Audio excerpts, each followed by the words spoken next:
नमस्कार दोस्तों, आप देख रहे हैं हमारे YouTube चैनल टारगेट आई। और इस टारगेट आई चैनल के माध्यम से हम जो हैं डेली करंट अफेयर के जो क्वेश्चंस हैं उसको हम लाते हैं और आगे भी लाएंगे। क्योंकि यूपी टेट का जो नोटिफिकेशन है वह भी रिलीज हो गया है, तो यूपी टेट से संबंधित सामग्री भी हम जो है अपने इस चैनल के माध्यम से लाने जा रहे हैं। तो आप हमारे चैनल पर बने रहिए और चैनल पर यदि नए हैं तो चैनल को सब्सक्राइब कर लीजिए, वीडियो को लाइक कीजिए और वीडियो को अंत तक देखिए, जिससे कि जो क्वेश्चन हम लाए हैं उसका लाभ आपको मिल सके। तो चलिए बिना देर किए हुए हम चलते हैं पहले प्रश्न। पहला प्रश्न है कि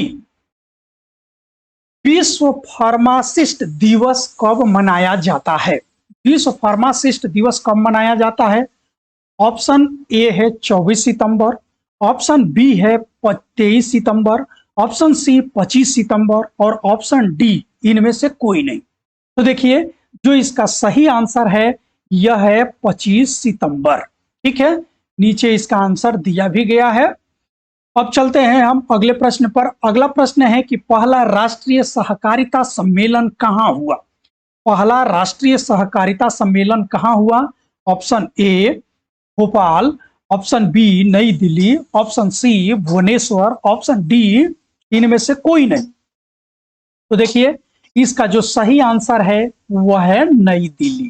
ठीक है, हम चलते हैं अगले प्रश्न पर। अगला प्रश्न है कि भारत के पहले अटल सामुदायिक नवाचार केंद्र का उद्घाटन कहाँ हुआ है? Option A Assam, option B Jaipur, option C Manipur, option D इनमें से कोई नहीं। तो देखिए, जो इसका सही आंसर है कि भारत के पहले अटल सामुदायिक नवाचार केंद्र का उद्घाटन कहाँ हुआ? तो यह हुआ है जयपुर में। कहाँ हुआ है? जयपुर में। चलते हैं हम अगले प्रश्न पर। अगला प्रश्न है कि तटरक्षक बल के अतिरिक्त महानिदेशक कौन नियुक्त हुए हैं? तटरक्षक बल के अतिरिक्त महानिदेशक कौन नियुक्त हुए हैं?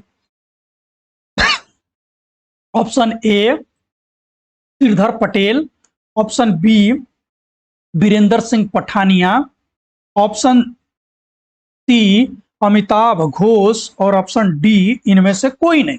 तो देखिए, ऑप्शन बी यानी बीरेंद्र सिंह पठानिया को नियुक्त किया गया है। चलते हैं अगले प्रश्न पर कि कमला भसीन का निधन हुआ है, वो कौन थी? ऑप्शन ए गायिका, ऑप्शन बी लेखिका, ऑप्शन सी पत्रकार, ऑप्शन डी इनमें से कोई नहीं। तो कमला भसीन जो है एक लेखिका थी। कमला भसीन क्या थी? एक लेखिका थी। अब चलते हैं अगले प्रश्न पर कि इकबाल प्रीति सिंह सहोता को किस राज्य के डीजीपी का अतिरिक्त प्रभार मिला है? Option A Delhi, option B Punjab, option C Maharashtra, option D इनमें से कोई नहीं। तो कहां का मिला है? इनको मिला है पंजाब का। हम चलते हैं अगले प्रश्न पर कि digital quality of life index में कौन शीर्ष पर रहा है? Digital quality of life index में कौन शीर्ष पर रहा है? फिनलैंड, इटली, डेनमार्क, इनमें से कोई नहीं। तो देखिए, इसमें जो डेनमार्क है यह जो है पहले स्थान पर रहा है। किस पे? Digital quality of life index. हम अगले प्रश्न पर। अगला प्रश्न है कि किस राज्य के राज्यपाल ने कपिल पठारे को बिजनेस एक्सीलेंस अवार्ड से सम्मानित किया है? बिजनेस एक्सीलेंस अवार्ड से किसको सम्मानित किया गया है? तो ऑप्शन ए है Haryana, option B Orissa, option C Maharashtra, option D इनमें से कोई नहीं। तो ये है आपका सही आंसर महाराष्ट्र।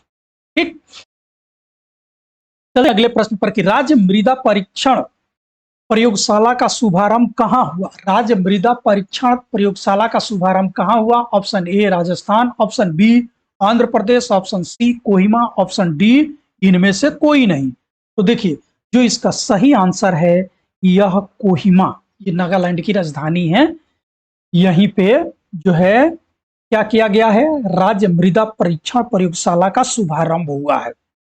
हम चलते हैं अगले प्रश्न पर कि किसकी नई किताब द फ्रैक्चर्ड हिमालय नामक पुस्तक लिखी है? इसकी नई किताब है जिसका नाम है the fractured Himalaya. Option A Chetan Bhagat, option B Ruskin Bond, option C Nirupama Rao, option D इनमें से कोई नहीं। देखिए ये जो है द फ्रैक्चर्ड हिमालय नामक पुस्तक की रचना की है निरुपमा राव। ये पूर्व विदेश सचिव भी रही हैं। चलते हैं अगले प्रश्न पर। अगला प्रश्न हमारा यह है कि रतन चक्रवर्ती को किस राज्य की विधानसभा का नया अध्यक्ष चुना गया है? Option A Manipur, option B Nagaland, option C Tripura, option D इनमें से कोई नहीं। तो देखिए ये त्रिपुरा के चुने गए हैं। कहां के चुने गए हैं? त्रिपुरा के। रतन चक्रवर्ती को विधानसभा का किस विधानसभा का अध्यक्ष चुना गया है? तो त्रिपुरा का चुना गया है। चलिए अगले प्रश्न पर चलते हैं। किसने how the Chinese negotiate with India नामक पुस्तक लिखी? किसने how the Chinese negotiate with India नामक पुस्तक लिखी? Option A Shubhankar Garg, option B Vijay Gokhale, option C Amartya Goyal, option D इनमें से कोई नहीं। तो देखिए ये जो है विजय गोखले लिखे हैं। विजय गोखले क्या लिखे हैं? विजय गोखले लिखे हैं how the Chinese negotiate with India. अब प्रश्न है कि एचपीसीएल ने ईंधन भुगतान के लिए किस बैंक के साथ साझेदारी की है? एचपीसीएल ने ईंधन भुगतान के लिए किस बैंक के साथ साझेदारी की है? ऑप्शन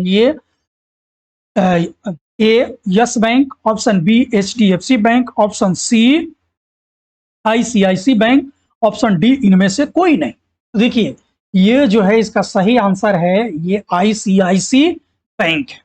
हम चलते हैं अगले प्रश्न पर कि भारतीय सेना कहां विजय सांस्कृतिक महोत्सव आयोजित करेगी? कहां करेगी? Option A Kolkata, option B Cuttack, option C Bhubaneswar, option D इनमें से कोई नहीं। तो देखिए इसका जो सही आंसर है वह है कोलकाता। यानी भारतीय सेना विजय सांस्कृतिक महोत्सव का आयोजन करेगी कहां पे? कोलकाता में। हम चलते हैं अगले प्रश्न पर कि भारत ने किस देश के लिए छोटे उपग्रहों के संयुक्त विकास का समझौता किया है? छोटे उपग्रहों के लिए संयुक्त विकास का समझौता किया है। Option A Nepal, option B Sri, option C Bhutan, option D इनमें से कोई नहीं। तो देखिए इसका सही आंसर हो जाएगा भूटान। ठीक, तो इस प्रकार से जो हमारे ये 15 क्वेश्चन थे जो आज के समाचार पत्रों में थे, आज 28 तारीख के करंट अफेयर हैं। ये सारे प्रश्न जो है आपके परीक्षा की दृष्टि से महत्वपूर्ण हैं, तो आप लोग हमारे चैनल पर बने रहिए। हम ऐसे ही प्रश्न जो है डेली करंट अफेयर के लाते रहेंगे और सबसे पहले लाएंगे, सबसे सटीक लाएंगे, सबसे एथेंटिक प्रश्न लाएंगे जो कि आपके एग्जाम की दृष्टि से महत्वपूर्ण है। तो चलते हैं, बाय बाय, मिलते हैं फिर नेक्स्ट वीडियो में। तब तक आप लोग अपना ख्याल रखिए।